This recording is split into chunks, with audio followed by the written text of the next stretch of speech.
a couple of my favorite things are great children's books and winning prizes. To celebrate the release of today's guest, Rachel's beautiful book, Dixy the Pixy, I'm giving away a free copy to one of you, my listeners. Entering is simple. Just share this episode on social media, either in your feed or in your stories, and tag me. That's it. You'll be entered to win. I'll announce the winner on October 14th, 2025.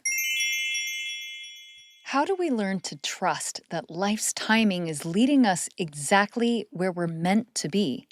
Today's episode takes us into Rachel's journey, from holding on to a story she wrote as a teenager to finally bringing it into the world decades later, reminding us that our gifts often bloom right on time. Let's get into it. Welcome to Star Potential, a podcast where we explore the meaning of our existence while having a few laughs and sometimes tears through stories from the road of life. I'm your host, Julie Jo Hughes. As a stage performer, my life is quite literally about song and dance. I believe that life here on Earth is a playground for discovery, not a contest to be won. We ask questions together like, how do I evolve my consciousness? And how do you sing a passionate ballad when there's an old guy in the front row with his balls showing? True story. Stick around for these fun conversations. Welcome to Star Potential. I'm your host, Julie Jo. Today, I'm joined by holistic grief coach Rachel Gray Safyurtlu for a tender and empowering conversation about what it means to honor our paths and trust life's timing while believing in ourselves and the gifts we're meant to share. We're celebrating something so special, the debut of her children's book, Dixy the Pixy. Rachel first wrote this story at 19, but only now, decades later, has it found its way into the world. In our conversation, Rachel shares how her journey shaped her work, how embracing her grief opened new doors, and how she came to trust the unfolding of her story. Together, we explore how life's timing can prepare us for the exact moment when our gifts are most needed. This one might just crack you open in a beautiful way. It was such a tender and vulnerable journey for me in recording and editing it, and it's my honor to share it with you today.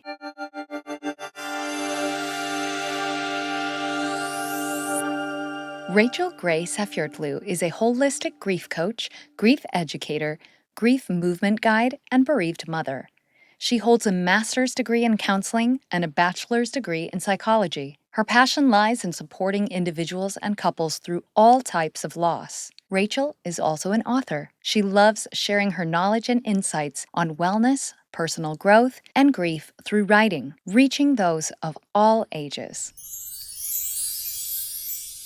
Rachel, welcome to Star Potential. Thank you so much. Thank you for having me. It's really my pleasure. We were kind of brought together because your dad and I have a music connection. Yes, Then we have this children's book connection. right.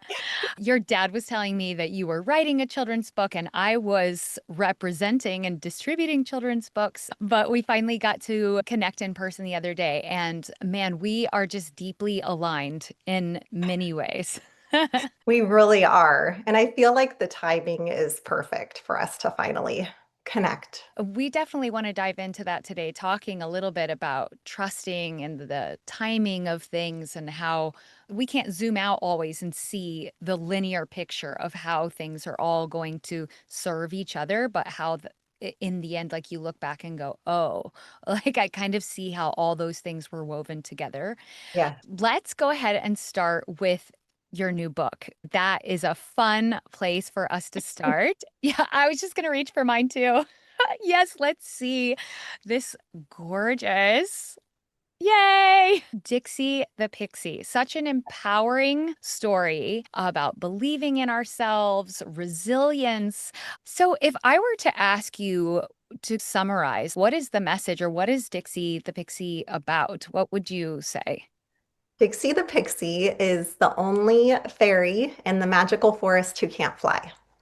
Mhm. And in order for her to take flight, she needs to look within and believe in herself. That's so beautiful. I really felt like I could see myself in Dixie the Pixie. What seed of wisdom did you most hope to plant for young readers when you wrote this book? That the most important thing that we can do for ourselves and for the world, because I believe that we're all born with different talents and gifts and experiences, and that we're all meant to be here to share what our gifts are and what we have to offer this world. Mm, So the message is to believe in yourself and and to really work, let that be your guiding light, like your dream and your gifts and that inner compass. And I wrote it when I was 19 years old. yes, I was love taking that. a creative writing course during my undergraduate work, and I wrote Dixie the Pixie. And I always knew that I wanted to do something with it. I wanted to publish it, but I just kind of put it on the shelf and just, continued on with my educational journey. And it wasn't until this year, at the age of 46, that I finally believed in myself enough to publish my book. Wow. And what do you think about, because that's more than 25 years ago, right? So Mhm. what was the soul journey in waiting all those years? Like why was now the right moment? Or what do you think shifted for you along the way that was Yeah. like, you know what, this thing has been waiting to be born. I'm gonna do it. Yes, that is such a good question. And that just goes back to timing and just trusting the process and the journey and timing. But life happened. You know, I Mhm. I got married and I had Mhm. a child, and then I lost my second child, and then I had another one exactly 1 year after I delivered the baby that I Yeah. lost. And I was also, working toward my master's program and interning to become a psychotherapist. Then I went through divorce Mhm. and just devoted, pretty much my time and all of my energy to raising my children. And then I started up my career again once my children grew older and were a little more independent. And grief and loss and inner work is just my passion. So I started educating and sharing my knowledge and my experience on Instagram. And an author had reached out to me, and she had written a children's book about grief. Mhm. And that was the catalyst. I shared it with my Wow. audience, and I was like, I should really publish Dixie the Pixie. So that was it. That was Wow. the catalyst. I love that. It was like this little reminder of like, remember this gift that you have? Your Right. people that you're speaking to are already interested in that sort of a thing. Yes, I love that. Sometimes it's when we start just, not sometimes, always when we start being the most authentic, open, vulnerable versions of ourselves, the people in our life mirror to us the gifts that we have that could help them. exactly. It's that inner gold. So we see the Yes. gold in them, and that's our inner gold. Mm, And it's then so learning to beautiful. cultivate it. Yeah, it really is. Ah, I love that beautiful timing. And so the message of Dixie the Pixie and really about believing yourself and putting that out there. It's do you I would say you see yourself in Dixie then, don't you? Absolutely. Absolutely. Yes. I struggled a lot in my childhood. And I still am really sensitive. Like I Mhm. have sensory hypersensitivity. Mhm. In my childhood, nobody really had any awareness of any sensory issues back then and neurodiversity. I was born in 78. Mhm. And so I grew up always feeling different and like I didn't belong and incompetent, and just it was really hard. Like life was painful, even just like loud sounds and smells, perfumes and colognes. It was like an assault on my nervous system. And so Mhm. I really suffered a lot in my childhood. And I knew that because of that suffering, I turned inward And I was always very spiritual at a very young age. And I started practicing yoga at age 11 and meditating. Wow. And I had this really rich inner world that I felt like at some point I wanted to share with the world in some way. I didn't know how Mm-hmm. because the communication was hard for me. I remember watching children play and thinking, oh, how do they do that? It seems so natural for them. But because I had so much going on sensory wise, like the Hmm. processing was difficult. And so conversing and playing was more challenging for someone like me. My nervous system was like in a heightened state often, Wow. dysregulated. And so I did know that I had gifts to share just as everybody has their gifts to share with this world. Hmm. And that was, that little inner voice saying, believe in yourself. Oh, I love that. And you know what's so wonderful is when I first shared Dixie the Pixie on social media and just with like other moms, it was a catalyst for them, for some of them too, because Yeah. they had always wanted to write a children's book or they had a book inside of them. And so they saw that I did it and I winged it. Like I didn't, writing the book was the easy part. Learning how to like publish it, that was a whole different journey. And so it inspired others. And I saw another mom who recently published her book and she had reached out Wow. to me not knowing how to start. And I was happy to, give her some advice Oh my gosh, that's going. amazing. Yeah. Well, let's take a little segue there for a second, unplanned, because as somebody who worked in children's books for a few years, I got those kinds of questions a lot. And so I would say, that's awesome that you're writing your own book. I wish that I was that connection point for you, but I'm on the distribution side. I don't know much about going into the publishing and things. So what is that advice that you're sharing if you could put it into a couple sentence snippet, like for somebody who feels like they have a children's book inside of them that they want to share, what do you wish you would have known at the start of that process that would have made that a little bit easier for you? I think if I had known, I don't know that I would have. I don't know that I would have continued because it is a Hmm. lot of work. So Wow. probably just do it. Like if you really, really have that urge and that Yeah. desire and it excites you, like it's like what Joseph Campbell always said, follow your bliss. Your bliss is what excites you, what gets like the juices flowing. And if that excites you, then do it and Yeah. just figure it out. Do your research, ask people, like ask for support, ask others who have done it Hmm.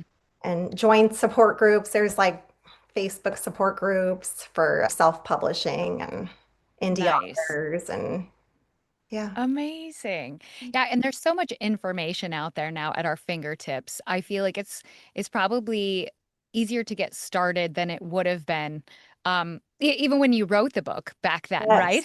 Yes, absolutely. And I found an amazing illustrator, and she's all the way in Sri Lanka. Oh Like my I, gosh. I wouldn't have found her. And she, I mean, it went from just like a little typed out, report for my creative writing class to, I mean, she literally brought Dixie to Oh, life. And to life. I am so grateful for my illustrator. Oh She's my gosh. The illustrations amazing. are so whimsical and Yes. magical. There's something about it that reminds me of a collection of fairy tales that I had when I was a child. And I think it's something about the face shape and the size of the eyes, but Mhm. it does feel like a different realm, and it transports you to this other place that in your heart exists, you just haven't seen it. And I love that. So kudos to Oh, you on finding her. She was a yeah. great match She for is your story. amazing. I just kept seeing her work and I was like, oh, Mm. I really love the whimsical nature of her work. And Hmm. she was such a pleasure to work with.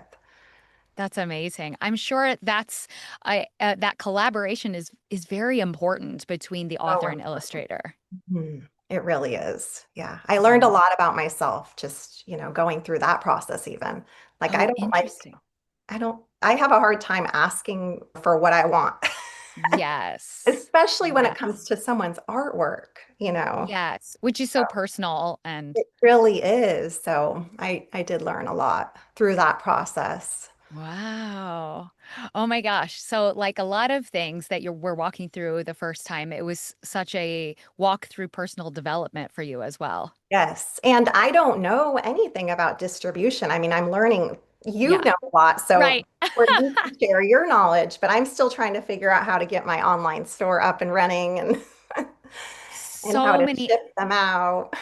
yes, so many elements to it other than just the creative act of writing the book was just like the first step, and then there's a million steps after, right? Right.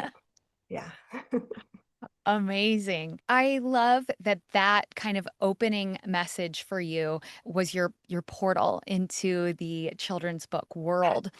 And I know from talking to you that you just have such a depth of things that you can speak to. And you and I talked a little bit about how children are this they're magical people because they don't have these walls up like the rest of us have. Right. They are experiencing the world as pure experience, especially the age group that you're targeting with Dixie the Pixie. Yes. Although, I mean, I read it and got so much out of it. Like, I want to be like Dixie, believe in myself. But What I children, hope for too, for adults yes. to get something out of it too. Yes. Absolutely. And when I was distributing books, that was the main message I was always sharing too, was that children's books are a way to build bonds with our children. The book isn't just for them. It's a way for them and us to come together on a level that we can both open our hearts and understand, right? Yes, absolutely. Mm. I love that. And so I know that we'll probably segue to that in a little bit, but we'll talk about maybe future ideas that you have Oh for yeah, I writing as already well. wrote two more for it's a Ah! children's wellness series. So I've written the second and the third. The I second love it. one is a gentle story about Dixie's little friend whose baby sister. She was on the way, but she could not stay. So it's Wow. about grief and loss due during pregnancy or early infancy. Wow. And then the third one is about overstimulation. Gee, I wonder what I do. I can't Yes. remember. And Oh, how to regulate and get grounded again. wow.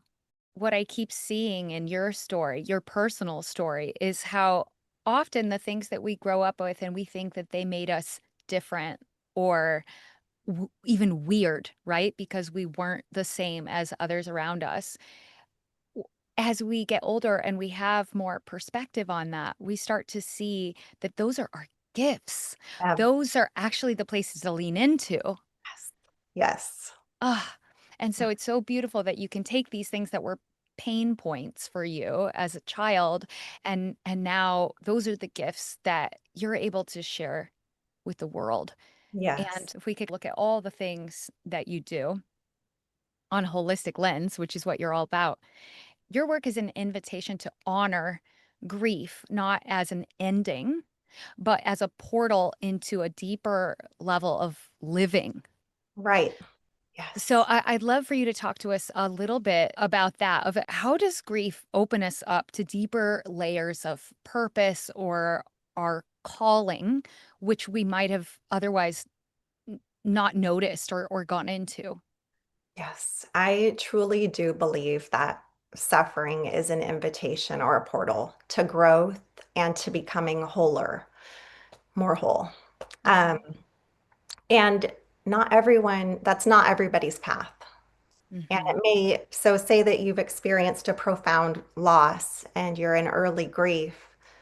Most people aren't, thinking, oh, how can I grow from this? And because you can't like positively think your way through grief. There's no Mhm. there's no bypassing it, spiritually bypassing it. There's no putting a pretty bow on top of a profound loss like the loss of a child or, a loved one.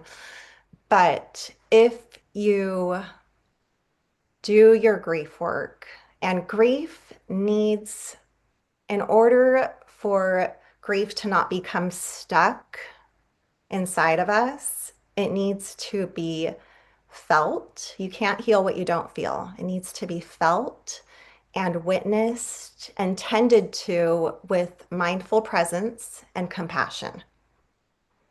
And when we learn how to do that, which is no simple task for many of us, because society, going back to what you said about children and just how they're almost like little Buddhas, they still have, like, I always say that children still have heaven on them. I love that. They're so innocent and they're not conditioned yet by society. We're conditioned in our society to turn away from pain, to avoid Hmm. it, to numb it, to suck it up, especially men and boys, be a Hmm. man. And, girls are given other messages. And I don't like to stereotype, but, that was kind of Hmm. like anger isn't appropriate for, especially for a girl to express, be Absolutely. Yeah. nice and quiet. And those are the messages, at least that my parents didn't teach me that, but those are kind of the messages that I grew Right. up with in Hmm. society. And when you learn how to be with your pain and with your suffering, something just shifts and you discover it's almost like you reclaim those parts of yourself that you rejected and didn't even know were inside of you. It's Hmm. like this whole, you know, transformative process. And that's Hmm. why I love grief. A lot of people ask me, "Oh, how do you do the work that you do?" Hmm. Isn't it depressing? For me, it's amazing. I'm in awe of the grieving process because it can be so transformative. Wow. Yeah. Yeah, that's a different way of looking at grief than a lot of us look at it. Um, Myself included, I know it's just scary to feel something that's that real, right? And Yeah. and so we avoid it because it's sometimes it's just too scary to go there. And our system, I feel like, doesn't know how to handle that depth of feeling, Yes. and it's easier to skirt around it. But the thing that I've definitely learned, and probably most of us do eventually, is that if it's there, it just keeps knocking. And if you're not willing to feel it, it's not like it just goes away. Right. It stays there and keeps letting you know, like, I would like to be seen. I would like to be talked to at some Yeah. point. Yeah. I, Absolutely. Oh my gosh. I would love for you to talk a little bit about specifically how you label yourself a holistic grief coach. Wh- What does that mean to you? Holistic coaching when it comes to grieving? Because I have an idea what you mean by that, but I feel like some people might not even know, like, what's the difference between going to a therapist and getting some counseling for my grief versus working with a trauma-informed holistic grief coach.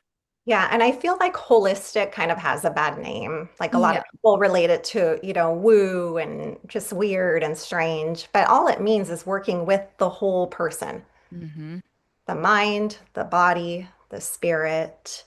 And the difference is that, my training and my education is in psychotherapy and mental health. And when you go see a mental health practitioner, like a licensed psychotherapist or a psychologist or a social worker, it's around diagnosing a mental disorder. The DSM-5 is the Diagnostic Statistical Manual for Mental Disorders. Now I think it's Okay. TR, text revision or revised, and then planning a treatment program around the diagnosis. Mm. And I really love abnormal psychology and I'm a total nerd. Like I could be a student forever. I Uh-huh. can't get enough information. I love to learn. Um, but after I lost my son, I just decided like, this is all I want to do. This is what I want to focus on. And I don't want to focus on diagnosing and treating around, a mental disorder. I want to work with the whole person. And there are therapists who do, holistic psychotherapy too. Okay. But I just knew I wanted to specialize in grief. Hmm. Just, it's my passion. Mm-hmm. So I decided to, I got my coaching certification and I became a certified grief educator. And I'd already been teaching yoga for many, many years, over 10 years, and practicing since I was 11, like I said. And then I got trained to be a grief movement guide. And I will never stop training. Like I love learning. And like I Mm-hmm. said, I'm a forever student for sure. Well, and when we were talking about how these pieces of our journey, and then later we look back and it makes sense. Like the work that you do now, it makes so much sense that at age 11 you were already called to learning about how there's energy blockages in our body and how by tuning in through yoga, like we can almost talk to those pieces, right? Or hear them at least, and then we can communicate and move through. And that really informs, I feel like, a lot of the work that you're doing today, that you might not have had that piece had you not done yoga for so many years. Right. And one of the main reasons why that I turned to yoga was because I have had migraine headaches since before I could speak, infancy, Wow. Wow. and chronic pain. And I do believe that part of it is the sensory stuff Uh-huh. that I deal with.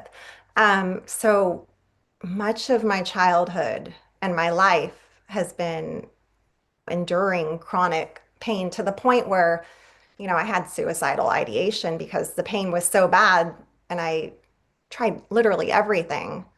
And I found myself feeling hopeless. But then I found my dad's old yoga books and Ram Dass's Be Here Now and Mhm. books on meditation because my parents were hippies, not Mhm. hard workers, but very much into just like peace, and we're here to love each other, and we're here to help each other. Yes. So, All and the best pieces of hippie. all the best pieces of hippie. Yes.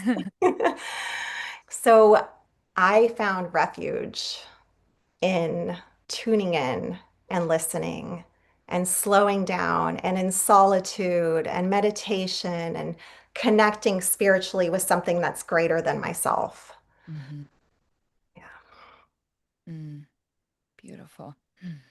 I think where I'd like to go next, Rachel, is that for many of us, when we're trying to support someone who is grieving, Mhm. we're not sure what to do. And that piece that I was talking about of sometimes it feels too scary to go there. Like if we haven't been willing to go there ourselves, Yeah. then when someone we know is hurting, how, we don't know where to begin to start supporting them when we haven't even been willing to go there ourselves. Yeah. We don't want to say the wrong thing, so we Mhm. end up saying nothing. But then I've learned that's more hurtful maybe sometimes even than saying the wrong thing, which maybe they can understand because they know there's no way you could understand what I'm going through. So I'll try not to hold it against you that you said that terribly insulting or stupid thing. Right. But it hurts more if we're just leaving them alone in their grief and we're not doing anything. What's a more empowering, heart-centered way to show up for someone who's grieving when we can't really relate to that? Right. That's a really good question. And it is, we live in a very grief illiterate society. And oftentimes people have no idea what to say unless they've been through it. And sometimes people will say things like, oh, at Mm, least you still have, you know, a living child.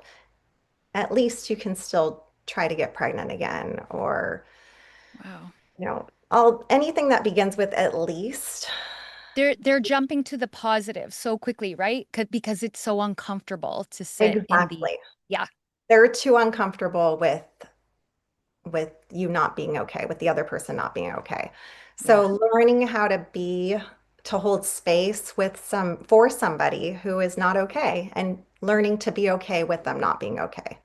Just Mhm. a presence, and offering to be there for them if they need to talk, if they just want to sit with you, maybe go for a walk, whatever it is that they need. And oftentimes, people, when they're in early grief and they've experienced a profound loss, they don't know what they need. Yeah. They're still in shock. So that's when just, bringing dinner, sending a meal, um, doing the housekeeping for them, taking, if they do have a living child, taking their kid out for an outing so they can just have some time. Hmm. Yeah, Okay. Yeah, I think sometimes we overcomplicate it and we're in there's such an uncomfortability that we want to just fix it for them. exactly. But there's no fixing, right? But it comes back to I think we undervalue presence, just pure presence um is so loving. It really is. It's like the most loving thing that you can give is your presence. And now that we're saying that out loud, I feel like you could say the same thing for yourself, right? Like you Yes, don't know how to fix the pain, but you can be lovingly present with it. that's exactly it. Because grief isn't something to be fixed, Yeah. just something to be felt and Mm. experienced. And sometimes it needs to be moved through us too, Mm-hmm. with like movement, breath, sound. Mm-hmm. Yeah, Mm. And death actually is it's a symbolic process of what we go through many times, even throughout our human experience. Throughout our lifetime, we're often experiencing rebirth, grieving, death, rebirth. Like it's just kind of a cycle, right? yes. None of And us are immune to loss and grief. right. Like, And when we experience it in the depths of losing a child or a parent or someone who feels like a part of us, yes. and it's just so painful. Um, the interesting thing I've noticed, I wanted to ask your opinion about this. It seems like a lot of times life has this way of delivering the most painful, tragic, like wrenching things kind of wrapped up in the same ball with something exuberantly joyful. It can feel like a paradox. It can feel um, almost like it doesn't make sense. Like not necessarily in the same day, but Mhm. um, but like in your own personal example, your rainbow baby was born on the same birthday as Yes. the son that you lost. Right. Do you think that's not a coincidence? Is there something happening there that life is showing us like the full spectrum? It helps us almost appreciate the full thing or is there any I'm kind of reaching here, but is there any Yeah. line that you would draw from that? Yeah, I really didn't want them to have the same birthday because I thought it would be too difficult, and it can be difficult. Hmm. Even 15 years later, it's still a bittersweet day for me. Yeah. Mm. And at the same time, I feel like she is a gift from my little Dylan that I lost.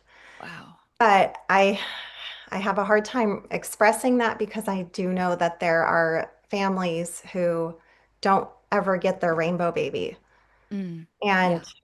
and there's sometimes I think what you're saying is, the meaning, right? And the Yeah. loss, Yeah. like that full circle, but sometimes there is no meaning in the loss itself. Yeah. Yeah. It just doesn't make sense and it'll never make sense. And that's really difficult to accept. Hmm. Um, bad things happen to good people all the time. But we can make meaning afterwards. So it's like what we do after. So for me, I make meaning out of my loss by helping others. Hmm. And it doesn't have to be in the work that you do, it can be just choosing to live a full life in honor of the one that you lost. Hmm. So meaning can show up, it can be different things for different people. Hmm. Yeah. And sometimes the loss maybe can show us what is most important to us, or the person that we lost, um, maybe it's a way of honoring what they came here to show us or something. Yeah. Yeah. Yeah. Yeah. And meaning is different for each person. Yeah.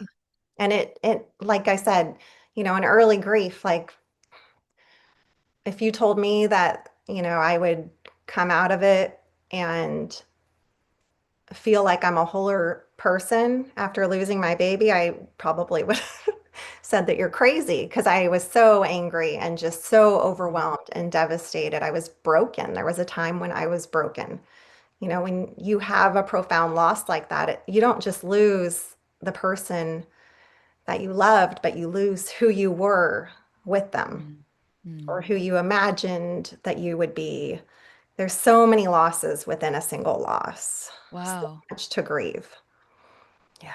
But the meaning comes later if you choose to do that. Hmm. Some people don't, and that's okay. That's just part of their journey too. Yeah. It's a choice to choose to live again in a version of life that you've never wanted or imagined is it's a big decision. It's not an easy one to make, to choose Right. to live a full life again without your person. So, Yeah. That makes a lot of sense. mm.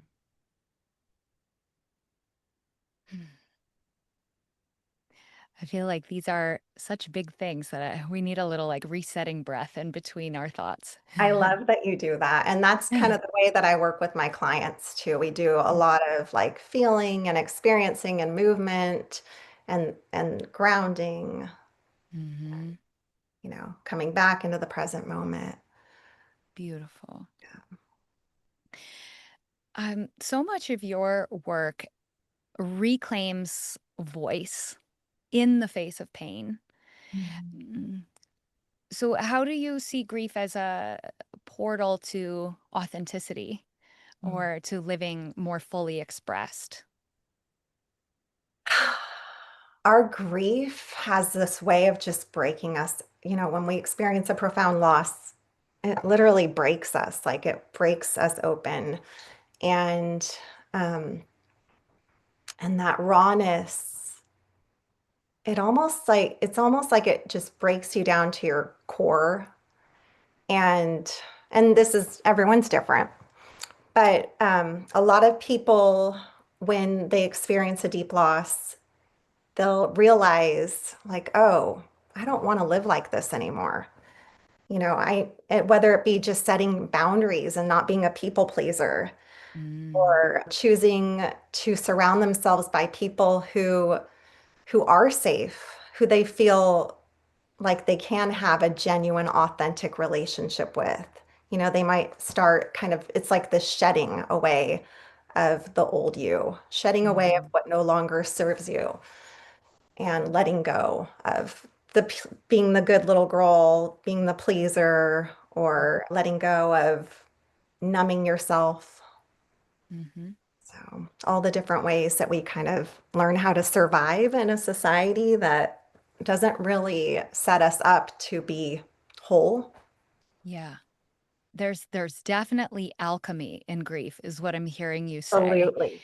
That Yes. like you were saying, there's who I was before and Mhm. there's who I became after. There's no way that it doesn't shift you in some way when it's such a profound shakeup Yes. from life before to life after that. That yeah, it's just like it kind of just brings up all the stuff, right? And makes you re-examine everything differently. And that's maybe a beautiful gift about the grieving process, not so much the loss.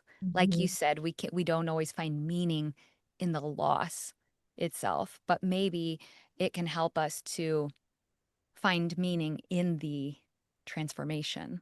Absolutely. Yes. Mm.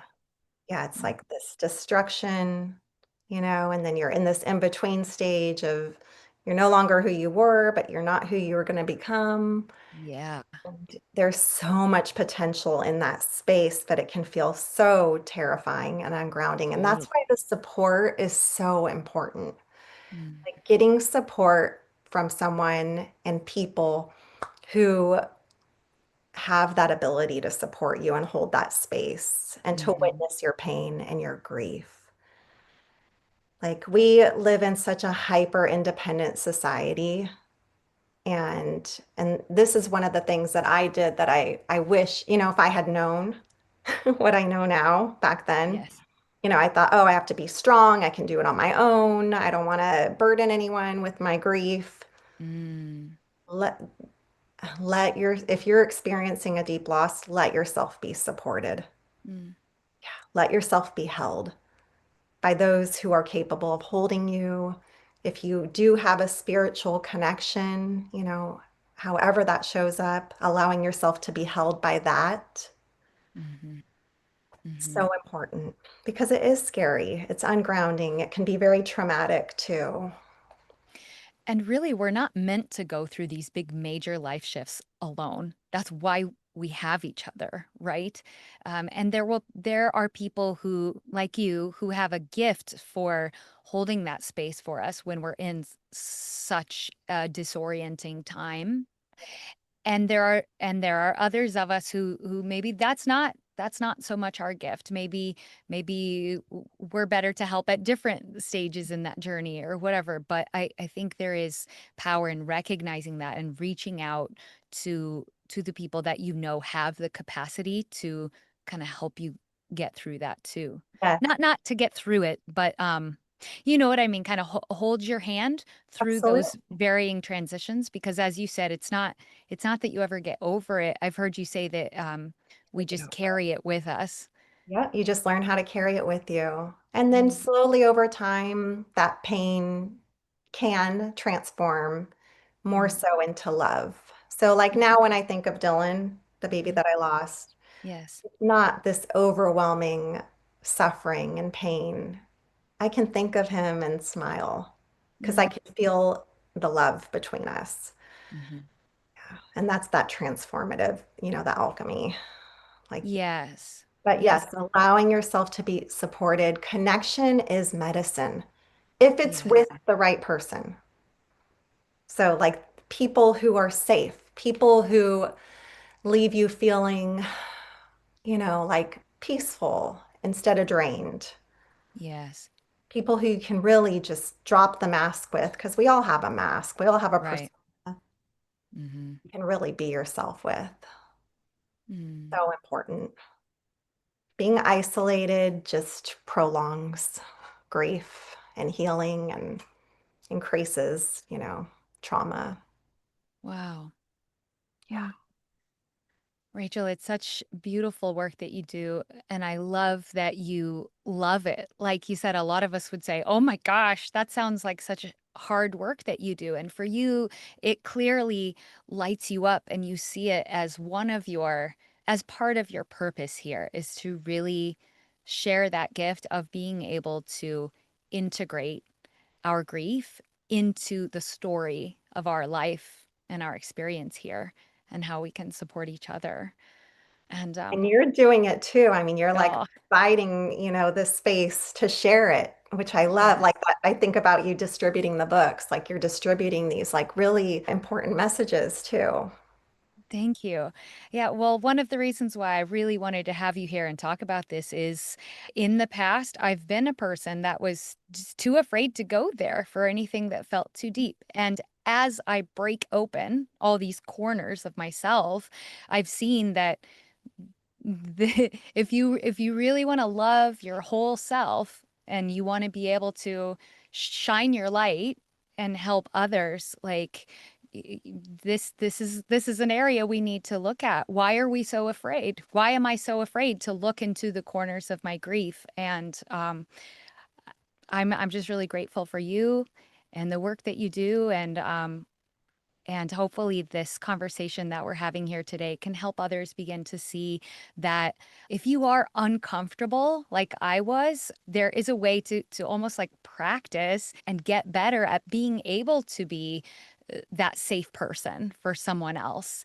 Just because it doesn't come as naturally to some of us doesn't mean that we can't learn how to be better at that, right? Right. And it begins, like you said, with ourselves. Like we can Mhm. only connect to others as deeply as we are connected to ourselves. Absolutely.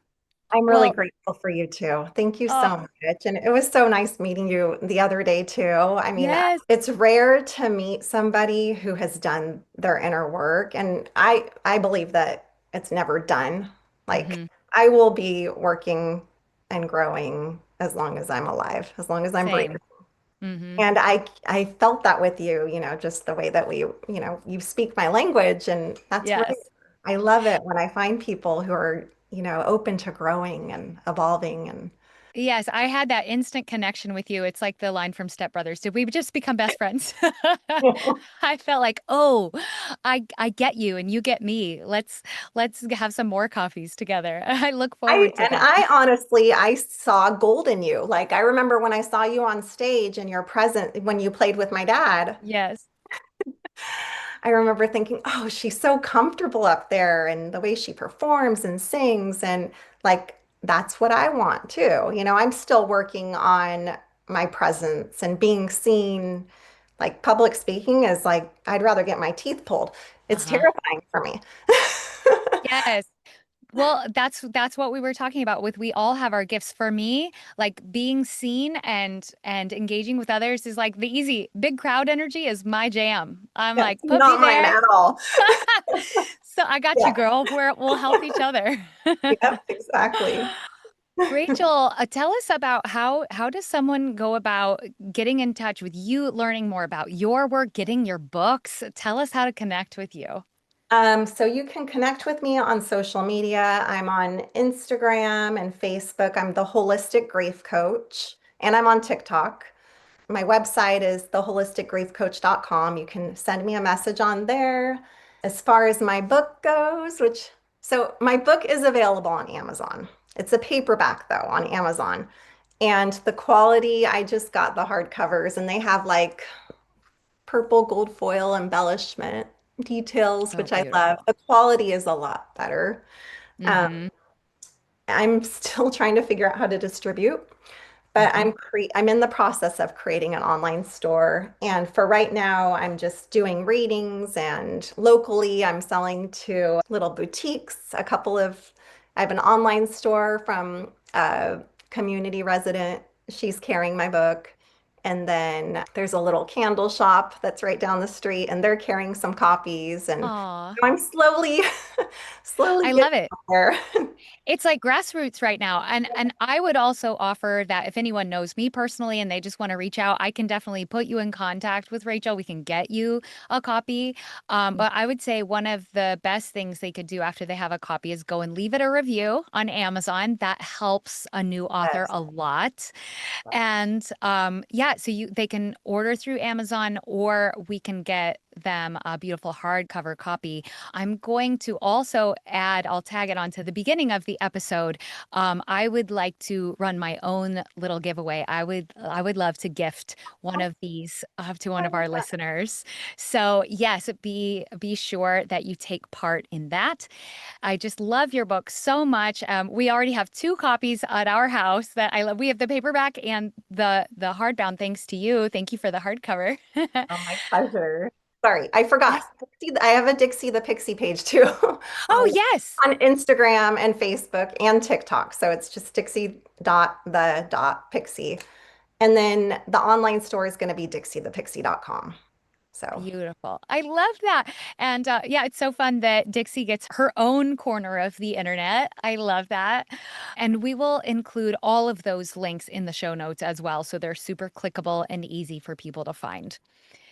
Now, Rachel, before I let you go today, I would love to just fire of some personal questions at you. It's just a fun way for us to kind of just be ourselves and for people to get to know you a little bit. Okay, as a kid, what did you always want to be when you grew up? I always wanted to be a mom. Mm. I wanted to be a monk. Love it. And I wanted to be like a helper, a healer, make a difference Mm, some way. that's so Even since beautiful. I was little, I was keenly aware of the suffering in the world. Yeah, and look how you're living out that purpose. It's so beautiful. Well, thank Y- you. You've certainly had to walk through fire going through that purpose, but it's kind of like you talked about. I asked you, what would you say to someone? And you said, if had I known what I had to go through, I might not have done it.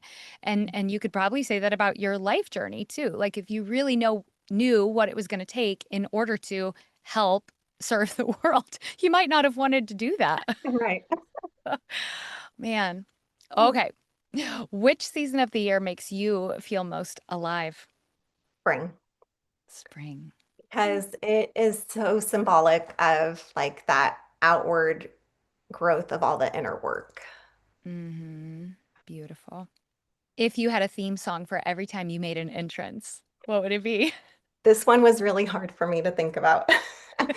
It would be Into the Wild by Oh, Shyla Ray Sunshine. okay. I'm gonna have to look that up. Because peopling, like I said, has been challenging. Uh-huh. And that's the lyrics really speak to the work that I'm doing, like staying true to your purpose and showing Mm, up. beautiful. I'm gonna go listen to that. Finish this sentence. When I'm 80, I'll be. Still doing what I'm doing, living a life of purpose, and I'll be grateful. Mm, Because I know that's not everybody is given the privilege to age. absolutely. Favorite dessert? Anything with dark chocolate. Oh, yes. Add a little salt in there or peanut butter. Ooh, Sweet and yes. savory. Yum. Yum. And what's a book you would recommend for everyone to read? This one was hard too, because there's so many of them. Of course, Dixie the Pixie. Of course. Man's Search for Meaning. Oh, yeah. The Body Keeps the Score. Mm, In an Unspoken Voice, anything by Peter Levine. I love him. The okay. Heroine's Journey. Mm-hmm. Mm-hmm. I feel like I reference so many things from The Body Keeps the Score and still haven't actually read it. It's just quoted a lot, so I see a Big lot of one. gold in A there. lot to digest. Mm-hmm. Mm-hmm. Amazing. Yes, and then I can't wait to have you back when we continue the process of your wellness series. So I'm so excited for you and the journey that continues to unfold. Rachel, is there anything you would like to leave us with, either words of wisdom from Dixie or just anything from the persona of Rachel that you would just like to cap our conversation with today? Oh gosh, that's a good question. Just to stay true to yourself and what a purposeful life is to you instead of what society tells us it is or what society tells us success looks like. Mm, Yeah. Staying true to yourself and believing in yourself. And dreaming isn't enough. You have to work to, like working toward your goals and your dreams to manifest them. It's not enough just to believe. We have to wake up, think about our dream, and then let that inspire our day. mm. That resonates so deeply. You need both components, right? Yeah, I feel like I've done the just believing and I've done the only action. You really have to marry them both. absolutely. Well, thank you so much for being here today. And we can't wait to keep spreading the message of Dixie the Pixie and just all of your beautiful work. Thank you so much, Aw, thank Rachel. you so much for having me. Rachel's story reminds us that life's timing is never late. Every delay, every detour can be preparing us to share our gifts when the world needs them most, or when we're the most prepared to share them. Let's go over some of my favorite takeaways from today's conversation. You have unique gifts that you came here to express. The most important thing, Rachel says, we can do for ourselves and for the world is to embrace and to share those gifts. Believe in yourself and trust that your gifts are meant to be embraced and shared. And that's when you'll really take flight. When you let your passions lead you and you share them, then others reflect your inner gold back to you. Sometimes having all of the info up front can actually be too overwhelming. If you're truly passionate about something, you'll figure it out. So just go for it and take the first step. The things that make us feel different or maybe even weird are the places to lean into to embrace our gifts. You can't heal what you don't feel. So instead of turning away from pain, if we can learn to be with it, grief can be a transformative process. Remember the value of pure presence. When you want to support someone and you're not sure what to do, start by being okay with them not being okay, and then give the gift of your loving presence. Grief isn't something to be fixed. To choose to live a full life again in a version that you never imagined is a big decision. A profound loss can break you down to your core. And connection is medicine. Find the people who have the capacity to support you. This conversation was incredibly powerful for me personally. I felt like it was very healing. It broke me open. I trust that it did the same for you in the way that it was meant to meet you today. I have all of Rachel's links and contact information listed in the show notes. Give yourself the gift today of the beautiful book, Dixy the Pixy. You will be so glad to have it in your home. And get an extra copy as a gift for someone you love. Our conversation today gave me such a beautiful chance to combine some of the things I love most: children's stories, vulnerability, joy, and sharing your authentic gifts. I would love to hear what you took away most from today's conversation. Please let us know in the comments or send me a direct message. And until next time, Starlight, I'm rooting for you. See you next week. Thank you for tuning into Star Potential with Julie Jo Hughes. If this episode resonates with you, I invite you to take 2 seconds, scroll down, and click 5 stars on the rating. It's a fast and easy way to help the show gain exposure and momentum. If you're loving the show, I invite you to leave a quick review about what you love. Reviews are like gold to podcasters. And to show my gratitude, you'll be entered to win my monthly giveaway when you send me a screenshot of your review. I also made you a gift. It's a 9-minute, simple gratitude meditation with singing to help you practice mindfulness. Just visit me on Instagram at @TheJulieJo or find the link in the show notes. Thank you for your love and support. Until next time, keep shining your light. And that's a wrap.